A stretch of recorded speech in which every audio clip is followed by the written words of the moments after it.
नाम अरविंद है। यह घटना साल 2018 की है।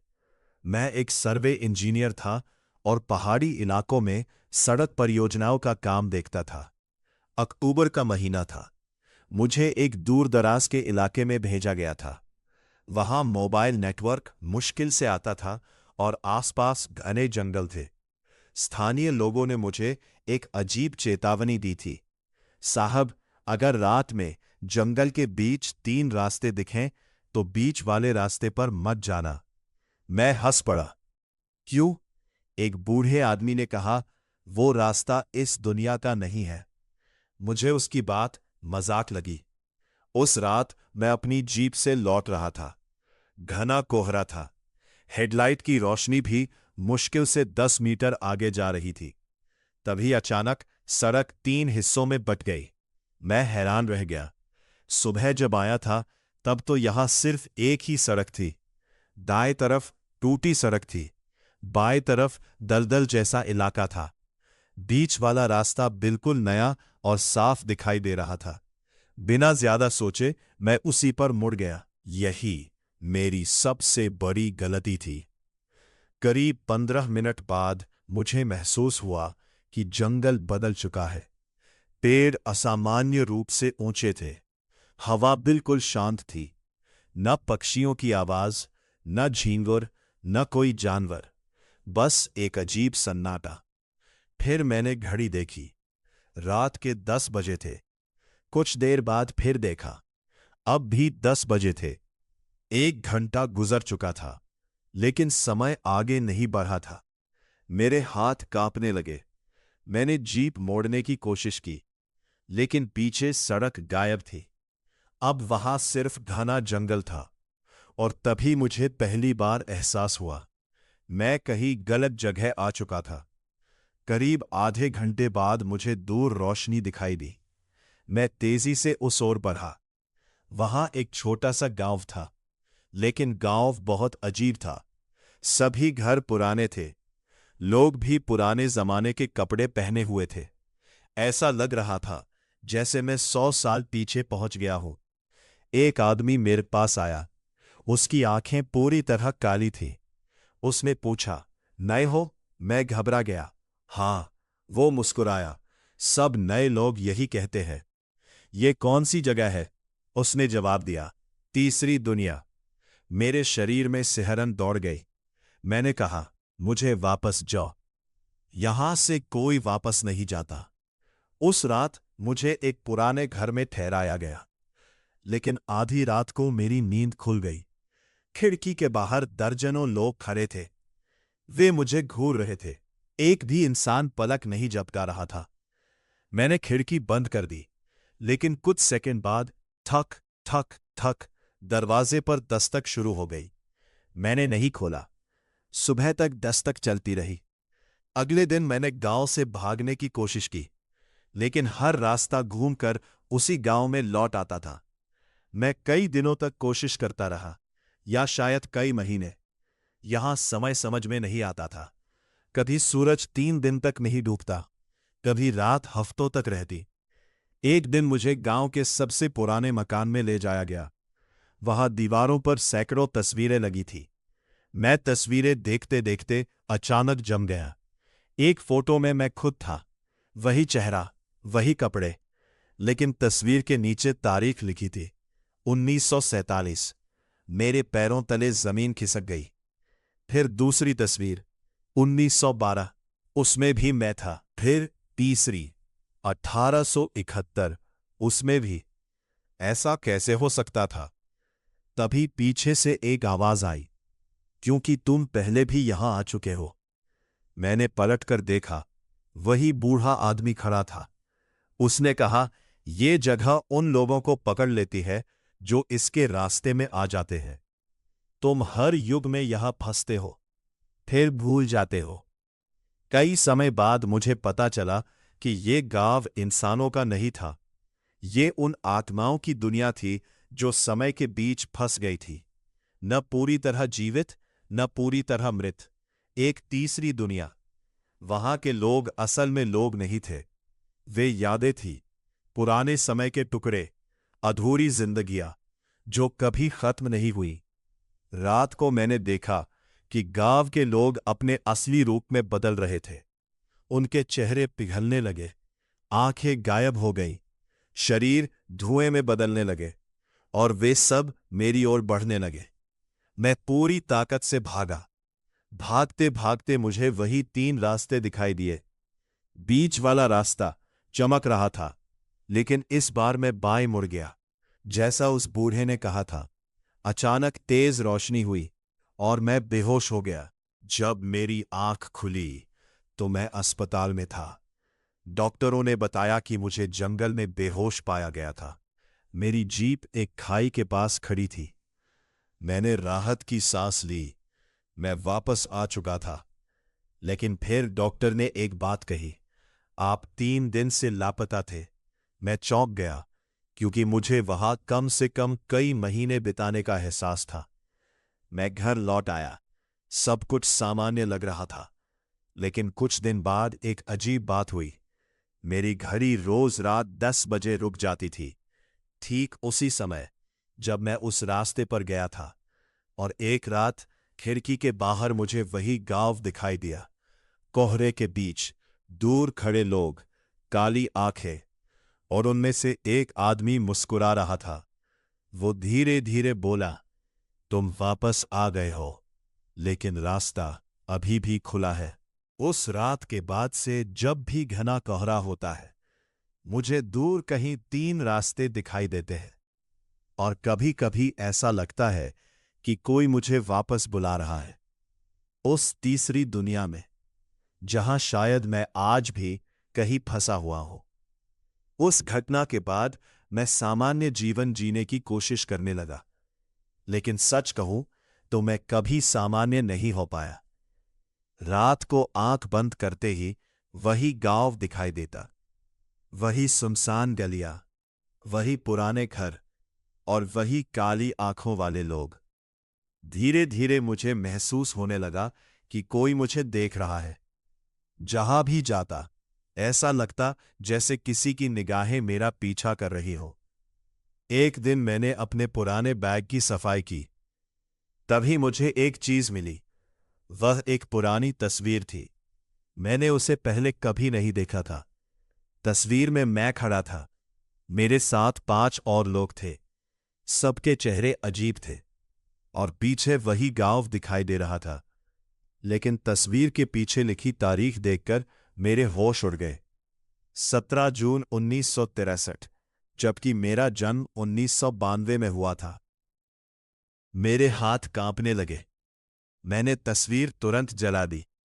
लेकिन अगले दिन वह तस्वीर फिर मेरी मेज पर रखी हुई थी, जैसे कभी जली ही ना हो। एक रात ठीक 10 बजे मेरा फोन बजा। स्क्रीन पर कोई नंबर नहीं था। सिर्फ एक शब्द लिखा था, वापस आओ। मैंने कॉल काट दी। फिर फोन बजा, फिर लगातार। आखिर मैंने कॉल उठा लिया। दूसरी तरफ सिर्फ हवा की आवाज थी। फिर किसी ने फुसफुसाकर कहा, रास्ता खुल चुका है, और कॉल कट गई। उस रात मेरे घर की सारी घड़ियां एक साथ रुक गईं। 10 बजे, ठीक उसी समय पर। कुछ दिनों बाद मैं अपने कमरे में सो रहा था। अचानक मेरी आंख खुली। कमरे में अजीब ठंड थी। मैंने देखा, मेरे बिस्तर के पास कोई खड़ा था। लंबा काला साया। उसका चेहरा दिखाई नहीं दे रहा था। मैं हिल नहीं पा रहा था। साया धीरे धीरे झुकने लगा और मेरे कान के पास आकर बोला, तुम्हारा समय खत्म हो गया है। अचानक मैं चीखते हुए उठ बैठा। लेकिन असली डर अभी बाकी था। मेरे तकिए के पास मिट्टी पड़ी हुई थी, वैसी ही लाल मिट्टी जो उस गांव की सड़कों पर थी। आखिर मैंने फैसला किया कि मुझे सच जानना होगा। मैं उसी जंगल में वापस गया जहां ये सब शुरू हुआ था। सूरज डूब रहा था, चारों तरफ सन्नाटा था। मैं धीरे धीरे आगे बढ़ा और फिर मुझे वही जगह दिखाई दी। 3 रास्ते, एक बार फिर, बिल्कुल वैसे ही जैसे 8 साल पहले। मेरे पूरे शरीर में सिहरन दौड़ गई। बीच वाला रास्ता फिर चमक रहा था, लेकिन इस बार रास्ते के बीच एक आदमी खड़ा था। वो मेरी तरफ पीठ करके खड़ा था। जब उसने मुड़कर देखा तो मैं जम गया। हो मैं ही था, बिल्कुल मेरे जैसा, वही चेहरा, वही आंखें, वही कपड़े। उसने मुस्कुराकर कहा, मैं बाहर निकल आया हूं, अब तुम्हारी बारी है अंदर आने की। उसकी बात सुनकर मेरा दिमाग सुन्न हो गया। मैं पीछे हटने लगा, लेकिन अचानक जमीन कांपने लगी। चारों तरफ कोहरा पहल गया और मैं फिर उसी गांव में पहुंच गया। इस बार गांव पहले से भी ज्यादा भयानक था। सभी घर टूट चुके थे, गलियों में सन्नाटा था और हर दीवार पर एक ही वाक्य लिखा था, कोई वापस नहीं जाता। तभी मुझे एक पुराने मकान में एक डायरी मिली। वो डायरी मेरी ही लिखावट में थी। उसमें लिखा था, अगर तुम ये बास साइदरब को असली अरविंद हो। जो बाहर गया था वो तुम नहीं था। तीसरी दुनिया तुम्हारी नकल बनाती है। हर बार वो नकल असली दुनिया में भेज देती है और असली इंसान यहां कैद रह जाता है। डायरी मेरे हाथ से गिर गई। अगर ये सच था तो पिछले 8 साल से बाहर कौन रह रहा था, मैं या मेरी नकल? डायरी पढ़ने के बाद मेरे पैरों तले जमीन खिसक गई। अगर बाहर रहने वाला मैं नहीं था तो आखिर वो कौन था? और अगर मैं असली था तो मुझे यहां क्यों कैद किया गया था? मैं उन सवालों के जवाब खोजने के लिए गांव के सबसे पुराने हिस्से की ओर बढ़ा। जैसे जैसे मैं आगे बढ़ रहा था, माहौल और डरावना होता जा रहा था। घर खंडहर बन चुके थे। खिड़कियों से अजीब फुसफुसाहटें आ रही थी। ऐसा लग रहा था जैसे दीवारें भी जिंदा हो। अचानक मुझे दूर एक विशाल हवेली दिखाई दी। वो बाकी सभी इमारतों से अलग थी, काली, टूटी हुई, और उसके ऊपर हजारों कौए बैठे हुए थे। गांव में मैंने पहले कभी कोई पक्षी नहीं देखा था, लेकिन यहां सिर्फ कौए थे और वे सब हवेली को घूर रहे थे। हिम्मत जुटाकर मैं हवेली के अंदर गया। अंदर घुप अंधेरा था। दीवारों पर पुराने चित्र लगे थे, लेकिन उन चित्रों को देखकर मेरी सांस अटक गई। हर चित्र में मैं था, अलग अलग समय में, अलग अलग कपड़ों में। कहीं सैनिक, कहीं व्यापारी, कहीं साधु, कहीं डॉक्टर, लेकिन चेहरा हर बार मेरा ही था। तभी पीछे से किसी ने कहा, तुम हमेशा वापस आते हो। मैंने पलटकर देखा। एक बूढ़ा आदमी सिंहासन पर बैठा था। उसकी आंखें पूरी तरह सफेद थीं, चेहरा झुर्रियों से भरा हुआ, और उसके सिर पर काले कांटों का मुकुट था। तीसरी दुनिया का राजा, तुम कौन हो? मैंने पूछा।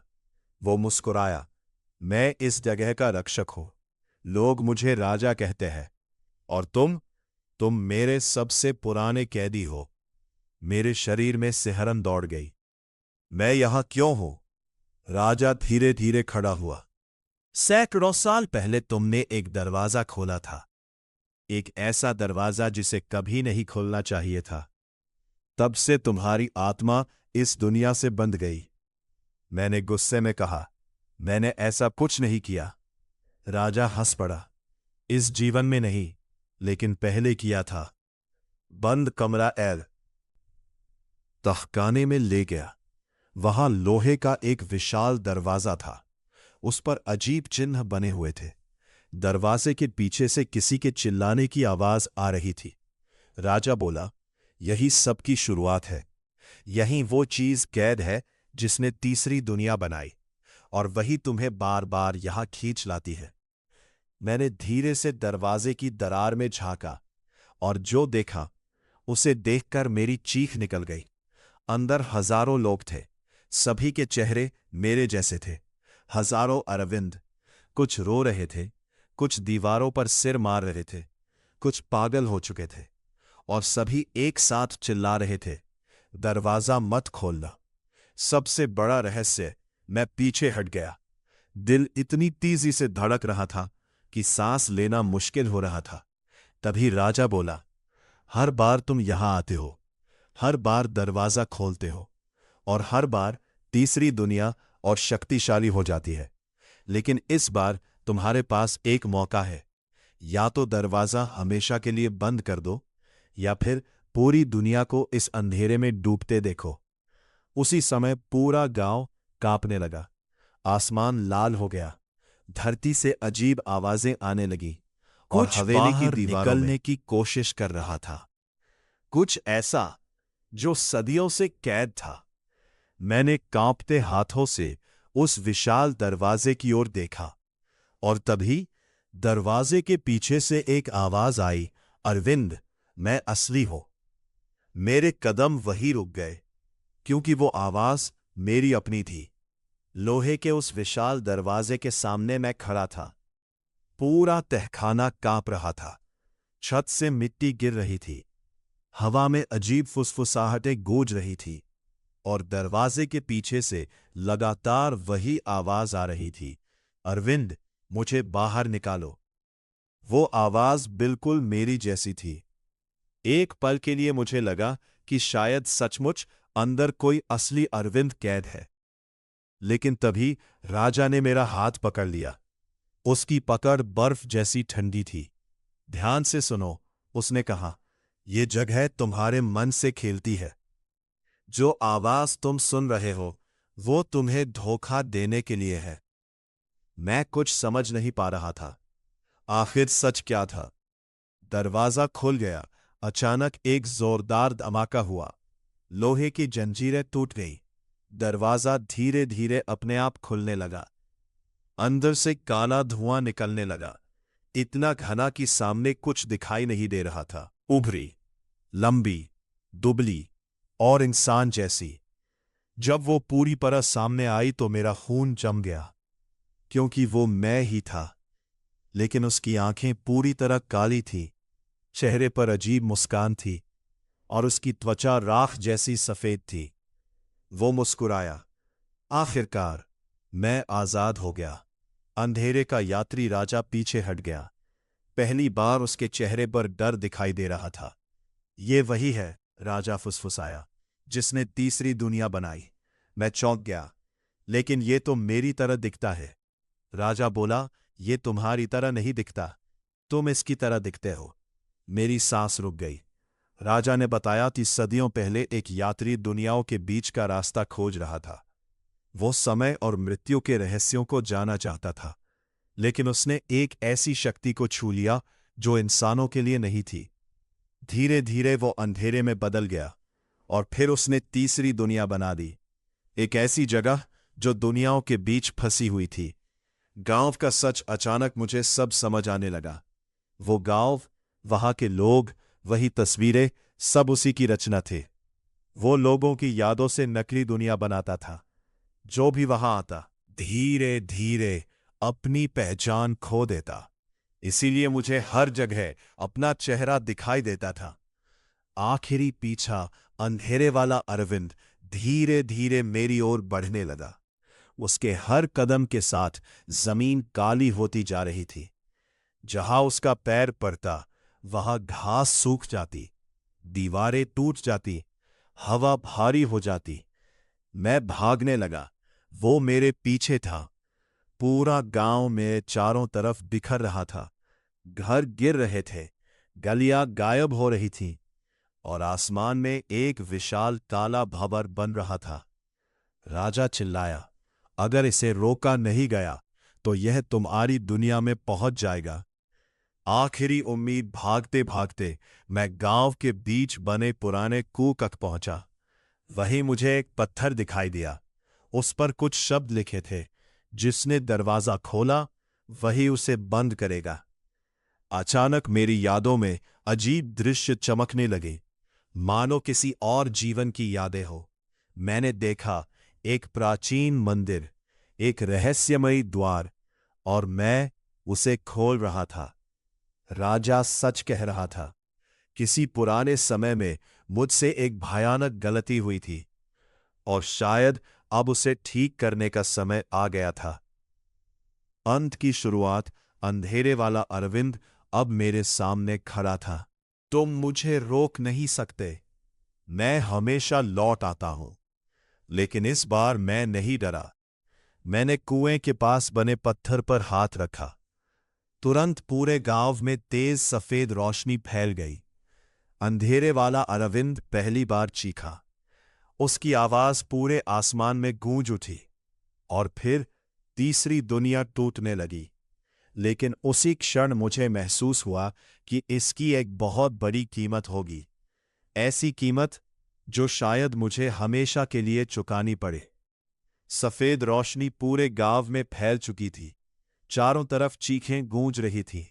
पुराने घर हवा में बिखर रहे थे। पेड़ राख बनते जा रहे थे और आसमान में बना काला भंवर धीरे धीरे टूट रहा था। लेकिन अंधेरे वाला अरविंद अभी भी खड़ा था। वो घायल दिखाई दे रहा था, लेकिन खत्म नहीं हुआ था। उसकी काली आंखें सीधे मेरी ओर देख रही थी। तुम जीत नहीं सकते, उसने कहा। जब तक डर मौजूद है, मैं भी मौजूद हूं। उसकी आवाज पूरे गांव में गूंज गई। राजा का अंतिम सच उसी समय तीसरी दुनिया का राजा मेरे पास आया। अब वो बहुत कमजोर दिखाई दे रहा था। उसका शरीर धीरे धीरे धुएं में बदल रहा था। उसने कहा, अरविंद, इस दुनिया को बंद करने का सिर्फ एक आत्मा को यहां हमेशा के लिए रहना होगा। मेरे चेहरे का रंग उड़ गया। मतलब? राजा ने गहरी सांस ली। अगर तुम वापस जाना चाहते हो तो ये दुनिया फिर किसी दिन लौट आएगी, लेकिन अगर तुम यही रह गए तो तीसरी दुनिया हमेशा के लिए बंद हो जाएगी। मेरे सामने दो रास्ते थे। पहला, अपनी दुनिया में वापस लौटना। दूसरा, हमेशा के लिए यहां कैद हो जाना। अंतिम लड़ाई। अंधेरे वाला अरविंद अचानक मेरी ओर झपटा। पूरा गांव कांप उठा। मैं पीछे गिर पड़ा। उसकी उंगलियां मेरे गले तक पहुंचने ही वाली थीं कि अचानक सफेद रोशनी फिर चमकी। मैंने पूरी ताकत से उस पत्थर को छुआ। तुरंत जमीन से हजारों रोशनी की किरणें निकली। वे सीधे अंधेरे वाले अरविंद से टकराई। उसकी चीख इतनी भयानक थी कि पूरा आसमान फटता हुआ महसूस हुआ। वो धीरे धीरे धुएं में बदलने लगा, लेकिन जाते जाते वो मुस्कुराया। मैं खत्म नहीं हुआ हूं, मैं सिर्फ इंतजार करूंगा। और फिर वो गायब हो गया। आखिरी फैसला। अब पूरा गांव टूट रहा था। राजा ने मेरी ओर देखा। समय खत्म हो रहा है। मेरे सामने एक चमकता हुआ दरवाजा खुला। उसके दूसरी तरफ मेरी धुन, मेरी जिंदगी। लेकिन अगर मैं उस दरवाजे से गुजर जाता तो शायद तीसरी दुनिया फिर कभी लौट आती। मैं कुछ पल चुप खड़ा रहा। फिर मैंने फैसला कर लिया।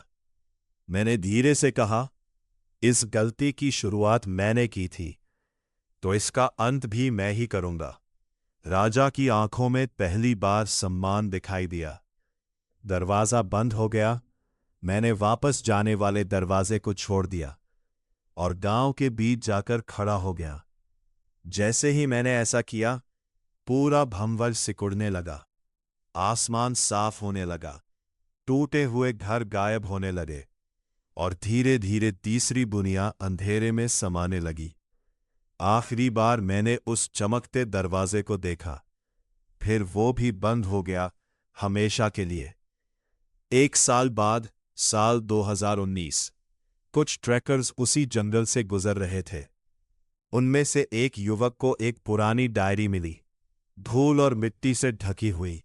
डायरी के आखिरी पन्ने पर लिखा था, अगर तुम ये पढ़ रहे हो तो उस रास्ते की तलाश मत करना। अगर कभी घने कोहरे में तुम्हें 3 रास्ते दिखाई दे तो बीच वाले रास्ते पर कभी मत जाना, क्योंकि कुछ दरवाजे ऐसे होते हैं जिन्हें बंद ही रहना चाहिए। उसके बाद वो युवक घबराकर वहां से भाग गया। लेकिन जाते समय उसने एक अजीब चीज देखी। जंगल के अंदर, बहुत दूर, कोहरे के बीच कोई खड़ा था। वो आदमी मुस्कुरा रहा था और उसकी शक्ल बिल्कुल अरविंद जैसी थी। 10 साल बाद की वापसी। अरविंद की डायरी मिलने के बाद उस जंगल की कहानी धीरे धीरे लोगों के बीच फैल गई। कुछ लोग उसे अफवाह मानते थे, कुछ लोग उसे सच। लेकिन एक बात सभी जानते थे, उस जंगल में रात होने के बाद कोई नहीं जाता था। समय बीतता गया। 1 साल, 2 साल, 5 साल और फिर पूरे 10 साल। लोग उस कहानी को लगभग भूल चुके थे। लेकिन तीसरी दुनिया ने किसी को नहीं बुलाया था। नया किरदार साल 2039। दिल्ली का एक यूट्यूबर और documentary film maker Rahul Verma रहस्यमयी जगहों पर वीडियो बनाता था। एक दिन उसे अरविंद की डायरी के बारे में पता चला। राहुल को लगा कि यह एक शानदार वीडियो बन सकता है। उसने अपनी टीम के 4 लोगों के साथ उस जंगल में जाने का फैसला किया। स्थानीय लोगों ने बहुत रोका।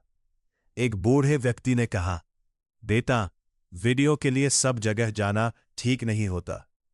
कुछ रास्ते इंसानों के लिए नहीं। माना। जंगल की रात। टीम कैमरे और ड्रोन लेकर जंगल में पहुंच गई। शुरुआत में सब सामान्य था, लेकिन जैसे जैसे शाम हुई, माहौल बदलने लगा। हवा ठंडी हो गई, पेड़ों की आवाज बंद हो गई और अचानक पूरा जंगल कोहरे से भर गया। कैमरे की स्क्रीन पर अजीब रुकावटें आने लगी। तभी टीम के एक सदस्य ने चिल्लाकर कहा, उधर देखो। सबने सामने देखा। उधर देखो। कोहरे के बीच 3 रास्ते दिखाई दे रहे थे, बिल्कुल वैसे ही जैसे डायरी में लिखा था। पहली गलती, राहुल ने कैमरा चालू किया। दोस्तों, शायद हमें वही रास्ता मिल गया है। उत्साह में वह बीच वाले रास्ते की ओर बढ़ गया। बाकी लोग भी उसके पीछे चल पड़े। बस कुछ कदम आगे बढ़े थे कि पीछे का जंगल गायब हो गया। अब चारों तरफ सिर्फ घना कोहरा था। मोबाइल बंद, जीपीएस बंद, ड्रोन बंद, सब कुछ बंद। वह आदमी करीब आधे घंटे बाद उन्हें दूर एक आकृति दिखाई दी। कोहरे के बीच एक आदमी खड़ा था। वह बिल्कुल शांत था। जब वे उसके पास पहुंचे तो राहुल का चेहरा पीला पड़ गया। वह आदमी अरविंद था, बिल्कुल वैसा ही जैसे डायरी की तस्वीर में था। न उम्र बढ़ी थी, न चेहरा बदला था, कुछ भी नहीं। मैं कहा, तुम लोगों को यहां नहीं आना चाहिए था। राहुल हक्का बक्का रह गया। आप जिंदा हैं? अरविंद मुस्कुराया। यहां जिंदा और मृत का फर्क नहीं होता। तुम्हारे पास समय बहुत कम है। रास्ता बंद होने वाला है। असली खतरा। अचानक जमीन कांपने लगी। कोहरे के अंदर से सैकड़ों परछाइयां दिखाई देने लगी। वे इंसानों जैसी थीं, लेकिन इंसान नहीं थी। उनके चेहरे अधूरे थे। कुछ की आंखें नहीं थीं, कुछ के चेहरे पिघले हुए थे और कुछ के चेहरे राहुल और उसकी टीम जैसे थे। उनकी प्रतियां। तीसरी दुनिया बदल चुकी थी, अरविंद ने कहा। जब मैंने दरवाजा बंद किया था तब मैंने सोचा था सब खत्म हो गया, लेकिन ये दुनिया सिर्फ सो गई थी। अब ये जाग चुकी है और पहले से ज्यादा ताकतवर है। अचानक दूर आसमान में एक विशाल काला दरवाजा दिखाई दिया। वो धीरे धीरे खुल रहा था। उसके अंदर सिर्फ अंधेरा था, अनंत अंधेरा, और उस अंधेरे से कोई बाहर आने की कोशिश कर रहा था। कुछ ऐसा जिससे अरविंद भी डर रहा था। आखिरी दृश्य। राहुल ने कांपते हाथों से कैमरा उठाया। उसने उस विशाल दरवाजे की ओर रिकॉर्डिंग शुरू की। काली आंखें, सफेद चेहरा, भयानक मुस्कान, और फिर स्क्रीन पूरी तरह काली हो गई। अगले दिन जंगल के बाहर सिर्फ एक कैमरा मिला। राहुल और उसकी टीम कभी नहीं मिली, लेकिन उस कैमरे की आखिरी रिकॉर्डिंग में एक आवाज रिकॉर्ड हुई थी, तीसरी दुनिया का दरवाजा फिर खुल गया है और इस बार कोई उसे बंद नहीं कर पाएगा। का सम्राट राहुल और उसकी टीम के गायब होने की खबर पूरे देश में फैल गई। पुलिस ने खोजबीन की, जंगल को छाना गया, ड्रोन उड़ाए गए, लेकिन कोई सुराग नहीं मिला। सिर्फ एक कैमरा और उसमें रिकॉर्ड हुई आखिरी आवाज, तीसरी दुनिया का दरवाजा फिर खुल गया है। कैमरे का रहस्य। जब विशेषज्ञों ने कैमरे की रिकॉर्डिंग देखी तो एक अजीब बात सामने आई। आखिरी कुछ सेकंड में स्क्रीन पर एक विशाल काला दरवाजा दिखाई दे रहा था, लेकिन दरवाजे के सामने खड़ी आकृति साफ नहीं दिख रही थी। वीडियो को कई बार जूम किया गया, तस्वीर साफ की गई, और जो चेहरा सामने आया उसे देखकर सब सन्न रह गए। वो इंसान नहीं था, उसका चेहरा लगातार बदल रहा था, कभी बूढ़ा, कभी बच्चा, कभी महिला, कभी किसी जानवर जैसा। की कैद उधर तीसरी दुनिया में अरविंद अभी भी मौजूद था। 10 साल पहले उसने दरवाजा बंद किया था, लेकिन अब उसे समझ आ चुका था कि उसने सिर्फ खतरे को रोका था, खत्म नहीं किया था। वो विशाल काले दरवाजे के सामने खड़ा था। दरवाजे के पीछे से लगातार धमाके हो रहे थे। हर धमाके के साथ जमीन कांप जाती, आसमान में दरारें पड़ जाती, और गांव के टूटे हुए घर फिर कुछ पल के लिए दिखाई देने लगते। वो कौन था? तभी पीछे से एक आवाज आई, तुम उसे नहीं रोक सकते। अरविंद ने पलटकर देखा। वो तीसरी दुनिया का पुराना राजा था, लेकिन अब वो पहले जैसा नहीं दिखता था। उसका शरीर लगभग पारदर्शी हो चुका था, जैसे वो किसी भी पल गायब हो जाएगा। राजा बोला, जिसे तुम अंधेरे वाला अरविंद समझते थे, वो सिर्फ एक सेवक था। अरविंद के चेहरे का रंग उड़ गया। क्या मतलब? राजा ने कांपती आवाज में कहा। असली मालिक अभी भी दरवाजे के पीछे है। राजा ने बताया कि हजारों साल पहले दुनियाओं के बीच एक शक्ति पैदा हुई थी, एक ऐसी सत्ता जो डर, पछतावे और खोई हुई यादों से ताकत हासिल करती थी। वो इंसानों के सपनों में घुसती थी, उनके मन में डॉट, और धीरे धीरे उनकी आत्माओं को अपनी दुनिया में खींच लेती थी। उसी सत्ता को लोग एक नाम से जानते थे। तीसरी दुनिया उसी की बनाई हुई कैद थी। दरवाजा खुल गया। अचानक एक भयानक धमाका हुआ। काला दरवाजा बीच से फट गया। धरती हिलने लगी, आसमान लाल हो गया, और दरवाजे के पीछे से एक विशाल काला साया बाहर निकलने लगा। उसका आकार किसी पहाड़ जितना बड़ा था। उसकी आंखें आग की तरह चमक रही थी, लेकिन उनका रंग काला था, इतना काला कि उन्हें देखना भी मुश्किल था। उसकी आवाज गूंजी, आखिरकार मैं आजाद हूं। दुनिया में अजीब घटनाएं। उसी समय असली दुनिया में भी अजीब घटनाएं शुरू हो गई। लोगों ने बताया कि उन्हें अपने जैसे दिखने वाले लोग दिखाई दे रहे हैं। कुछ लोग अचानक गायब होने लगे। कई जगहों पर घने कोहरे के बीच 3 रास्ते दिखाई देने लगे, और जो लोग बीच वाले रास्ते पर गए वे कभी वापस नहीं लौटे। अंतिम उम्मीद अरविंद समझ चुका था कि अब खतरा सिर्फ तीसरी दुनिया तक सीमित नहीं है। अगर अंधेरे का सम्राट पूरी तरह बाहर आ गया तो दोनों दुनिया एक हो जाएंगी, और फिर कोई सुरक्षित नहीं रहेगा। तभी राजा ने अपनी शक्ति का उपयोग किया। उसने अरविंद को एक चमकता हुआ पत्थर दिया। पत्थर के बीच एक अजीब चिन्ह बना था। राजा बोला, ये पहली रोशनी का टुकड़ा है। इसी से सम्राट को रोका जा सकता है, लेकिन इसकी कीमत बहुत बड़ी होगी। अरविंद ने पूछा, क्या कीमत? राजा मुस्कुराया और धीरे धीरे धुएं में बदलने लगा। गायब होने से पहले उसने सिर्फ एक बात कही, तुम्हें अपने अस्तित्व का बलिदान देना होगा। अरविंद उस चमकते पत्थर को हाथ में लेकर खड़ा था। सामने अंधेरे का सम्राट, पीछे टूटती हुई तीसरी दुनिया, और दूर कहीं असली दुनिया खतरे में थी। अब जो होने वाला था वो पहले कभी नहीं हुआ था। का सम्राट पूरी तरह जाग चुका था। उसका विशाल साया आसमान तक फैला हुआ था। तीसरी दुनिया टूट रही थी। धरती में दरारें पड़ रही थी। आसमान काले बादलों से भर चुका था, और हर तरफ सिर्फ एक ही आवाज गूंज रही थी, अंत आ चुका है। अरविंद ने अपने हाथ में पकड़े हुए चमकते पत्थर को देखा। वो धीरे धीरे और अधिक तेज चमकने लगा था। उसे समझ आ गया था कि अब पीछे लौटने का कोई रास्ता नहीं है। अंधेरे का सम्राट अरविंद के सामने आकर रुका। उसकी आवाज गड़गड़ाहट जैसी थी, तुम अभी भी लड़ना चाहते हो? अरविंद ने हिम्मत जुटाकर कहा, हाँ। सम्राट कुछ पल चुप रहा, फिर बोला, मैं बुराई में ही हूं। मैं इंसानों के डर का रूप हूं। जब तक डर रहेगा, मैं भी रहूंगा। अरविंद समझ गया कि उसे पूरी तरह नष्ट करना संभव नहीं था, लेकिन उसे फिर से कैद किया जा सकता था। अंतिम योजना चमकते पत्थर की शक्ति का उपयोग करके तीसरी दुनिया को हमेशा के लिए बंद किया जा सकता था, लेकिन उसके लिए किसी एक आत्मा को उस शक्ति में समाना पड़ता।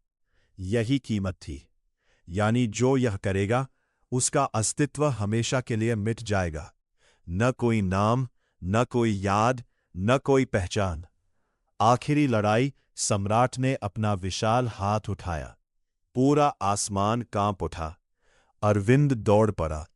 उसने पत्थर को दोनों हाथों से कसकर पकड़ लिया। जैसे जैसे वो आगे बढ़ रहा था, पत्थर की रोशनी बढ़ती जा रही थी। अचानक एक तेज सफेद प्रकाश फैला। सम्राट पहली बार पीछे हट गया। उसकी गर्जना से पूरी तीसरी दुनिया हिल उठी। लेकिन अरविंद रुका नहीं। वो सीधे उस विशाल दरवाजे तक पहुंचा जहां सिर दिया नहीं हुई थी। अरविंद ने आंखें बंद कर ली। उसे अपने परिवार की याद आई, अपने दोस्तों की, अपनी पुरानी जिंदगी की। फिर उसने पत्थर को दरवाजे के बीच रख दिया। तुरंत रोशनी का एक विशाल स्तंभ आसमान तक उठ गया। पूरी तीसरी दुनिया सफेद प्रकाश से भर गई। सम्राट की आवाज गूंजी, नहीं। उसकी आकृति धीरे धीरे धुंधली होने लगी। दरवाजा बंद होने लगा और उसी समय अरविंद का शरीर भी रोशनी में बदलने लगा। उसे पता था यही अंत है, लेकिन उसके चेहरे पर डर नहीं था, सिर्फ शांति थी। सब कुछ समाप्त हो गया कुछ ही क्षणों में। सम्राट गायब हो गया, ताला दरवाजा बंद हो गया, तीसरी दुनिया टूटकर बिखर गई और फिर सब कुछ शांत हो गया। एक रहस्यमय याद। कुछ महीनों बाद उस जंगल में अब कुछ भी असामान्य नहीं था। न तीन रास्ते दिखाई देते थे, न अजीब कोहरा, न कोई रहस्यमय घटनाएं। सब कुछ सामान्य हो चुका था। लेकिन एक अजीब बात हुई। जो लोग उस कहानी के बारे में जानते थे, उन्हें याद था कि किसी ने दुनिया को बचाया था, लेकिन उन्हें उसका नाम याद नहीं था, जैसे वो नाम समय से मिट गया हो। आखिरी दृश्य। एक शाम एक छोटा लड़का अपने खेल रहा था। अचानक उसने दूर पेड़ों के बीच एक आदमी को खड़े देखा। साधारण कपड़े, शांत चेहरा, हल्की मुस्कान। लड़के ने अपने पिता से कहा, पापा, वहां कौन है? पिता ने उधर देखा, लेकिन वहां कोई नहीं था। सिर्फ हवा चल रही थी और पेड़ों के पत्ते सरसराते हुए जैसे एक पुरानी कहानी सुना रहे थे। एक ऐसी कहानी जिसके नायक का नाम दुनिया भूल चुकी थी, लेकिन जिसका बलिदान कभी नहीं भूला जाएगा। समाप्त। आके सी। कुछ दरवाजे बंद ही अच्छे होते हैं और कुछ नायक इतिहास में नहीं, लोगों की अनजानी यादों में जिंदा रहते हैं।